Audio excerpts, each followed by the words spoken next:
This is what I've been making this week. It's going to be a rocket that will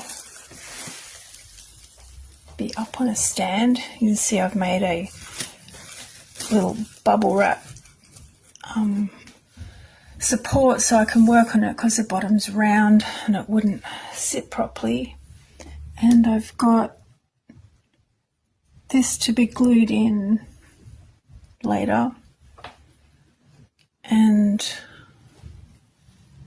this tail piece, if you can see that goes on the end,